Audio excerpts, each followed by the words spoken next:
지금 전 세계에서 고령 인구가 가장 심각한 나라가 일본입니다. 65세 시니어 인구가 30%에 육박하고 있습니다.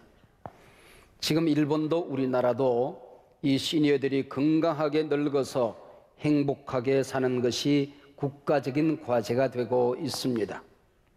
그래서 일본 도쿄 건강장수 연구소는 100세 건강장수 가이드라인 12개를 발표했습니다. 그 가운데 몇 가지만 소개하면 하루 한 번 이상 외출해서 열심히 걸으라는 겁니다. 근육장고가 통장장고보다 중요하다 그러지 않습니까? 가능하면 하루 먹는 음식의 종류를 10가지 이상으로 늘려보라는 겁니다. 나이가 들면 비만보다 심각한 것이 저체중증이라고 합니다. 먹을 때 잘 씹어 먹을 수 있도록 치아 관리를 잘 해야 할 겁니다. 젊을 때 인생에서 넘어지는 것보다 더 무서운 게 늙어서 집안에서 목욕탕에서 넘어지는 거래요. 그래서 집안에 미끄러지지 않는 실내화를 신도록, 그리고 욕실과 화장실에 손잡이를 달라고 권고하기도 합니다.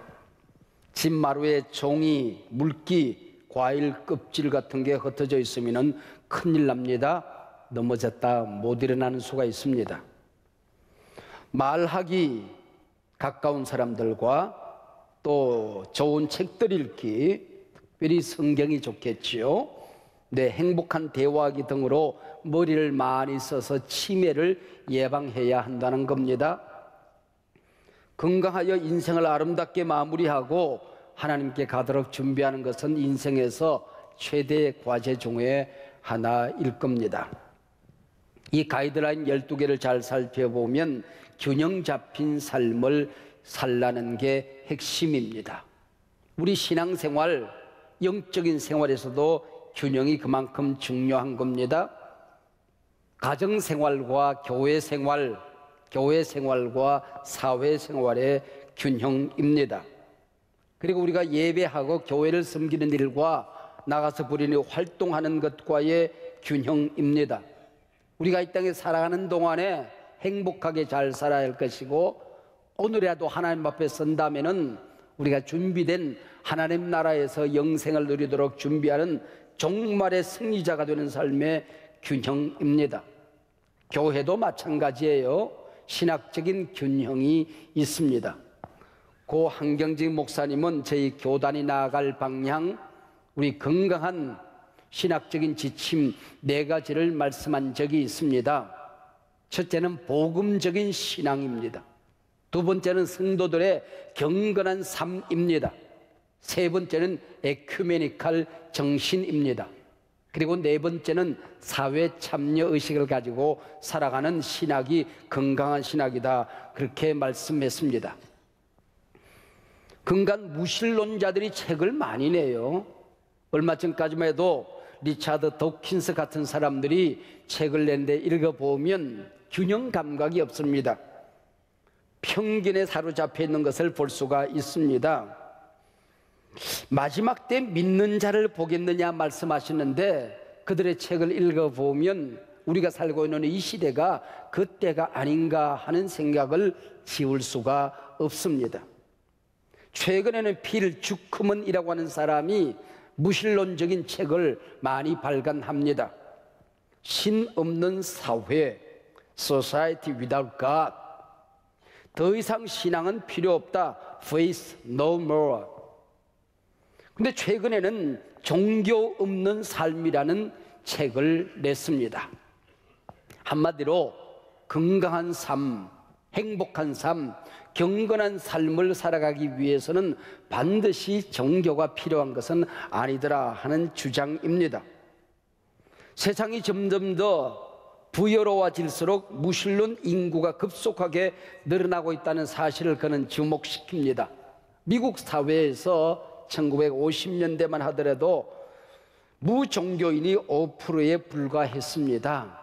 근데 2000년대 들어서면서 14%를 넘어서더니 최근에는 30%의 사람들이 나는 종교가 없다라고 대답을 했습니다. 우리나라에서도 최근에 종교 없는 사람들의 인구가 56.1%에 달하고 있습니다. 특별히 세계를 살펴보면 부유한 나라, 그리고 민주 시민의식이 건강한 나라일수록 무종교인들이 늘어나고 있다고 하는 겁니다.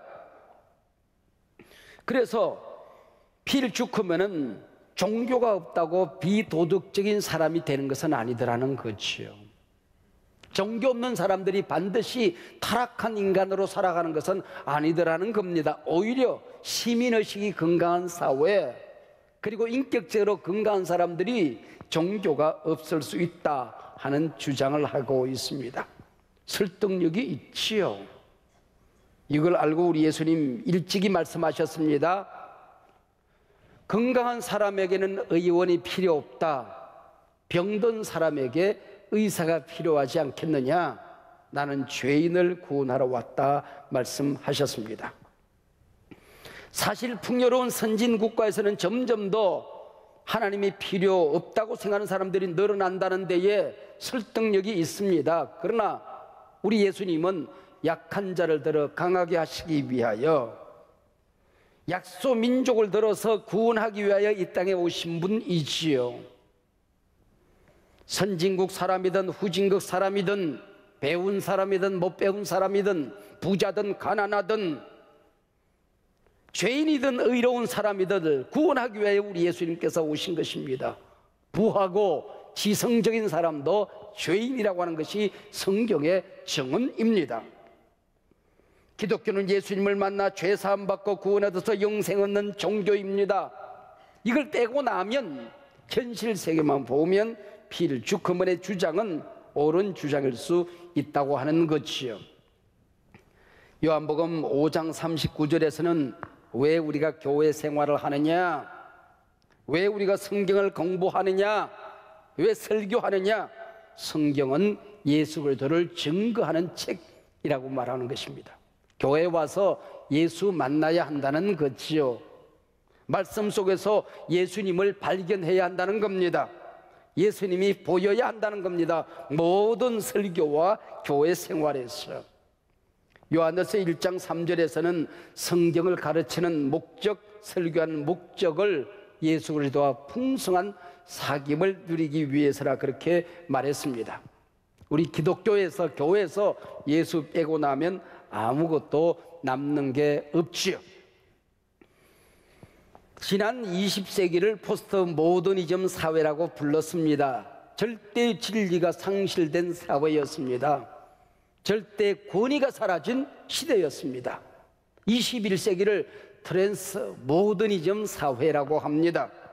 비진리가 진리를 억누르는 세상, 가짜가 진짜를 이기는 세상. 지금 이 무신론 사상가들은 자신들이 이 땅을 교회가 없는 사회를 만들어야 한다, 그 사회가 건강한 사회다라고 말합니다. 예수 없는 영성, 성경이 없는 도덕적인 세상을 만들겠다고 큰소리 칩니다. 이에 맞서 저는 앞으로 비유에 담긴 하나님 나라라는 커다란 주제 아래 예수님을 증거하려고 생각합니다. 오늘 그 첫 번째 시간, 예수님의 비유 속에 예수님이 계신다, 예수님의 비유 속에 예수님이 계신다라는 제목으로 하나님의 말씀을 증거하려고 합니다. 여러분, 제 설교를 듣다가 예수님을 만났다면 여러분은 설교를 잘 들은 겁니다. 여러분 기억하고 앞으로 말씀을 들으시기 바랍니다. 예수 안에만 구원이 있고 영생이 있습니다. 믿습니까? 예수 안에만 치유가 있고 인생의 회복이 있습니다. 예수 안에 삶의 이유가 있고 삶의 목적이 있고 삶의 능력이 있습니다. 할렐루야. 예수님의 비유 속에 예수님이 계신다. 이게 비유라고 하는 말을 파라볼레라고 하는데요, 이 말은 옆으로라고 하는 말과 던진다라는 말, 옆으로라고 하는 말과 갖다 놓는다라는 말이 합쳐져서 된 말입니다. 여기 진리를 설명하려고 하는데 이 진리가 어려워요. 옆에다가 이 비슷한 이야기를 갖다 놓아요. 그리고 비교하면서 설명하면 우리가 알지 못하는 세계를 설명하려고 할 때에 우리가 잘 아는 세상의 이야기를 갖다 놓아요. 그래서 비교하면 그 얘기구나, 그렇게 알아듣게 하는 것, 이게 바로 비유라고 하는 거지요.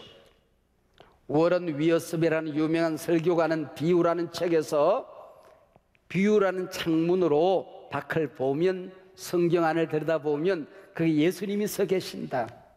비유 속에서 예수님 만나면 제대로 만난 거다, 그렇게 설명했습니다. 그리고 나면은 예수님이라는 안경이 내 안에 쓰여진대요. 그리고 나면은 예수님이 나를 얼마나 사랑하는지, 사랑받을 자격이 없는 나를 예수님이 얼마나 소중히 여기시는지 내가 보인다 그랬습니다. 그 비유 안에서 예수님 만나고 그 다음에 나를 만나면 제대로 설교 들은 거다, 그렇게 말했습니다. 예수님이 이 땅에 오셔서 우리에게 주신 교훈의 3분의 1 정도는 비유입니다. 누가복음은 무려 52%, 마태복음은 43%가 비유입니다. 이 많은 예수님의 비유의 주제는 하나님 나라지요. 이 땅에 사는 사람들에게 하나님 나라의 신비를 가르친다는 게 쉬운 것은 아니었을 겁니다. 그래서 예수님께서 하나님 나라는 첫째 이렇다, 둘째 이렇다, 셋째는 이거다 설명하지 않았습니다. 묵시적으로, 암시적으로, 상징적으로 설명한 것이 바로 비유라고 하는 거지요. 그래서 마태복음 13장 34절에서는 비유가 아니면 아무것도 말씀하지 아니하시더라까지 강조를 합니다. 그만큼 비유는 하나님 나라를 설명하는 데 유용했다, 그 얘기지요. 그래서 이 34절 말씀을 가지고 어리석은 이단 사상가들 가운데에 성경의 모든 내용이 비유다 하고 억지로 갖다 끼워 맞추기를 하는 집단들이 있습니다. 창조도 비유다, 그리고 묵시도 비유다, 이스라엘 역사도 비유다, 그리고 시도, 문학도 비유다, 그렇게 설명을 해서 억지로 갖다 붙입니다. 여러분, 말이 안 되는데 이 사람들이 이렇게 꽈놓으면 그걸 믿는 사람들이 생겨요. 여러분, 이게 바로 이단 사상에 오염된 사람들의 생각이지요. 여러분, 기독교는, 우리 하나님의 역사는, 성경은 이 세상에 드러난 큰 상식들을 그렇게 크게 벗어나지 않습니다. 아니, 거의 벗어나지 않습니다. 여러분, 그런 생각을 하면 될 것인데 그 어리석게 뭔가 그게 신비한 게 있을 거라고 생각하다가 빠져들게 되는 것입니다. 물론 이단들이 그렇게 하는 이유가 있지요. 예수님이 계신 자리에 교주가 앉아야 되니까, 하나님이 취할 영광의 자리에 인간이 앉아 있어야 되니까 여러분, 묘한 주장을 하게 되는 것이지요. 피조물인 인간이 하나님의 영광을 가로채고 구세주 예수 그리스도의 자리에 피조물은 인간이 앉아 있다고 한다면 얼마나 가정스러운 일입니까? 얼마나 망령된 일이겠습니까? 그런데도 우리 인간들 가운데 빠지는 사람이 있는 게 문제이지요. 여러분, 예수님의 비유 안에 하나님이 계시고 예수님이 계십니다. 하나님 나라가 있는 겁니다. 그래서 오늘 본문 마태복음 13장에는 7가지 천국에 관한 비유가 나옵니다. 천국, 얼마나 아름다운 말입니까? 천국이 없다면 우리 그리스도인들이 가장 어리석고 불쌍한 사람들입니다.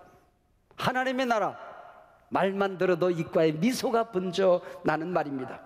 이 세상 살아가다가 때로는 억울하지요. 선한 보상이 없습니다. 고난이 있습니다. 힘들고 지칠 때가 있습니다. 그러나 우리는 견뎌낼 수 있는 이유가 하나님 나라가 있기 때문에, 최후의 심판이 있기 때문에, 하나님이 살아계시기 때문에, 반드시 보상이 있기 때문에 우리는 당당하게 견뎌내는 것입니다.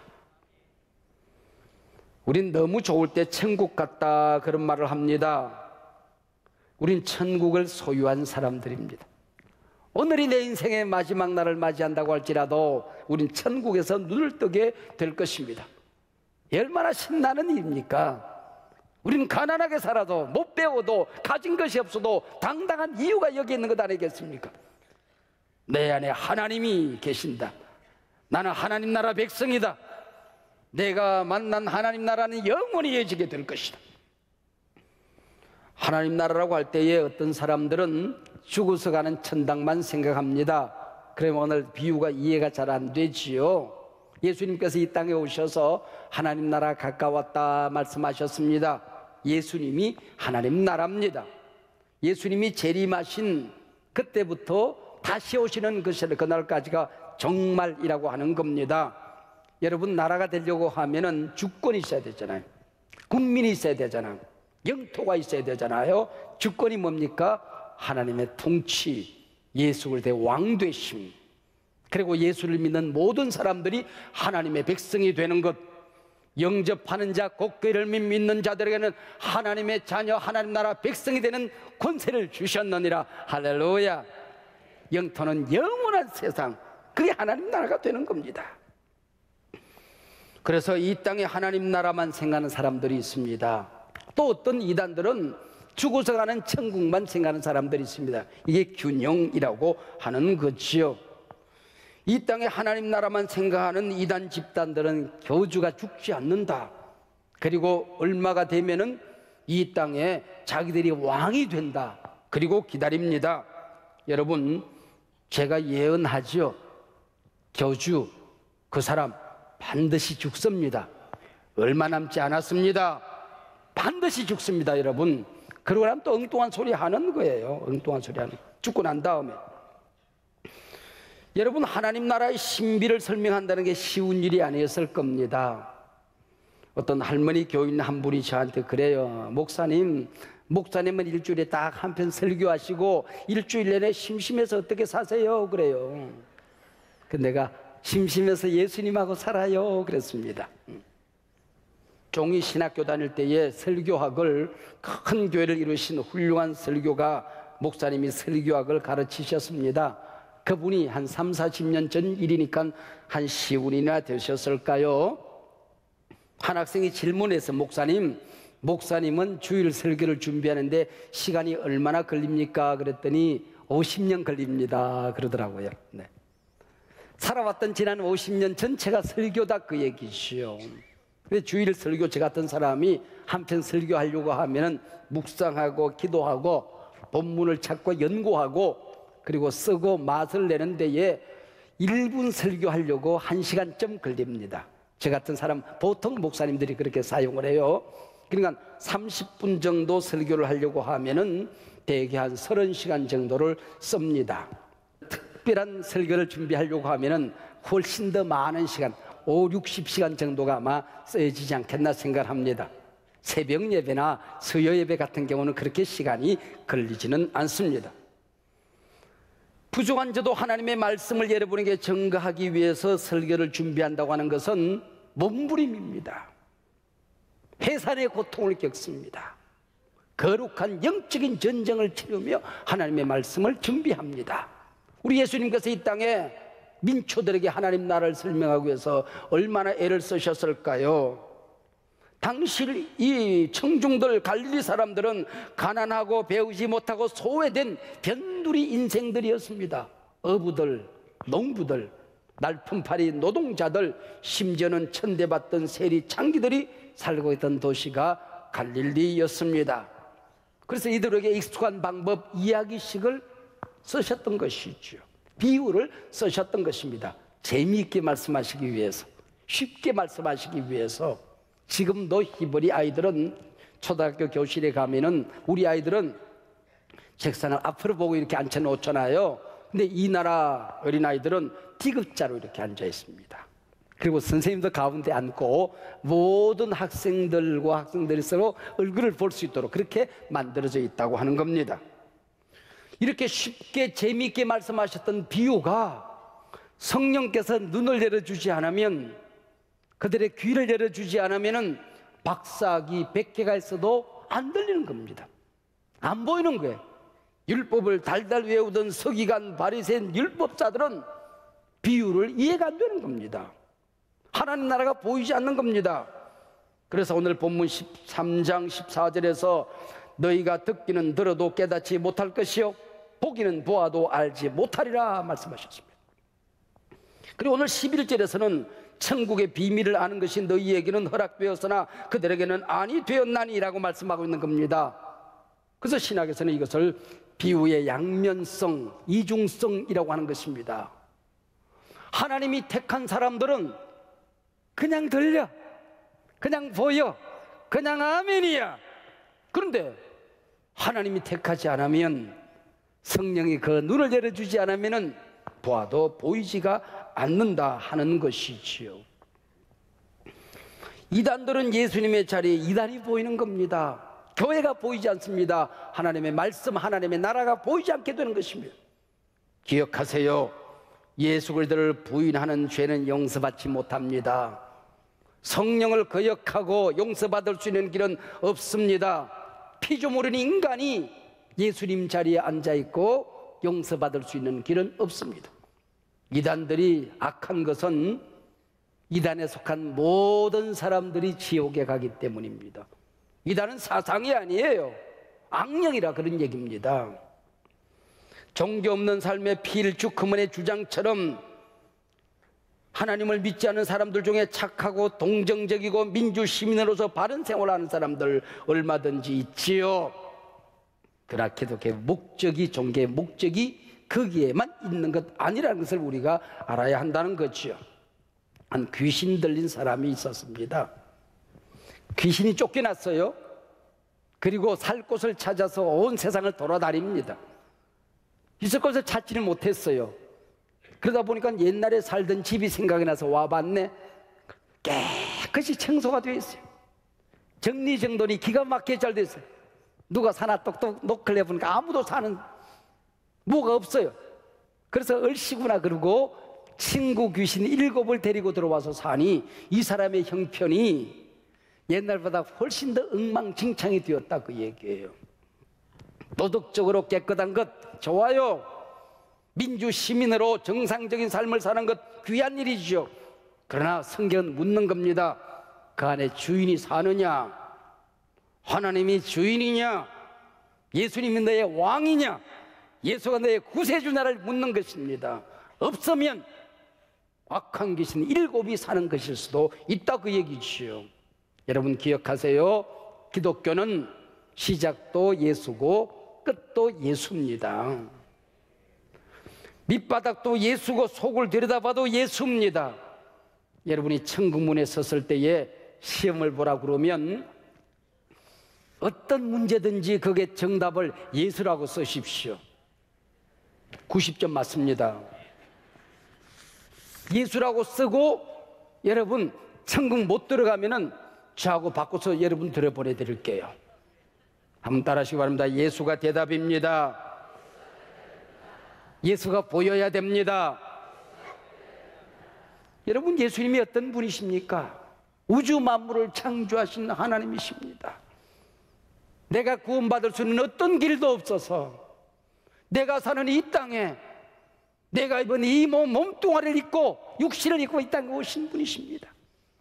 내가 당해야 될 저주와 온갖 채찍을 맞으시고 십자가에서 돌아가셨습니다. 그리고 나를 구원하셨습니다. 소중하다 귀하다 말씀하셨습니다. 내게 영생을 선물로 주신 분이십니다. 이분의 자리에 누가 앉을 수 있단 말입니까? 이분 외에 누가 구세주가 될 수 있더란 말입니까?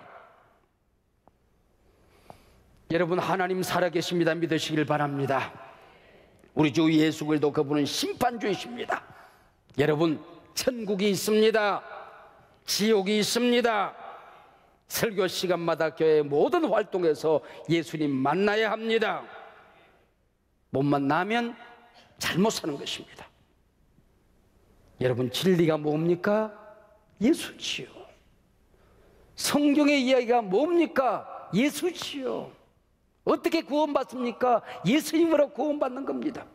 내 인생 끝자락 누구가 보여야 됩니까? 누구를 만나야 되는 것입니까? 예수님 만나야 하는 겁니다. 인생의 목적이 무엇입니까? 그리고 무엇을 위해서 사는 것입니까? 죽어야 한다면은 누구를 위하여 죽어야 하는 것입니까? 우리 주 예수 그리스도입니다. 하나님 나라 예수님의 나라입니다. 여러분 설교 시간마다 성경의 모든 시간마다 성경 공부해서 예수님을 만나시기를 바랍니다. 저는 이 예수님을 증거하기 위해서 목사가 된 겁니다. 예수님을 잘 증거하기 위해서 우리는 교회를 섬기는 것이죠. 성경 안에 예수님이 계십니다. 비유 안에 예수님이 계십니다. 교회 안에 예수님이 계십니다. 이 안에 내 영혼 안에 예수님이 계십니다. 여러분이 두세 사람이 모이는 그곳에 예수님이 함께 할 것이고, 그 예수님에게 붙들린 오늘 세상 끝날까지 아니 영원히 예수님 여러분과 동행해 주실 것입니다.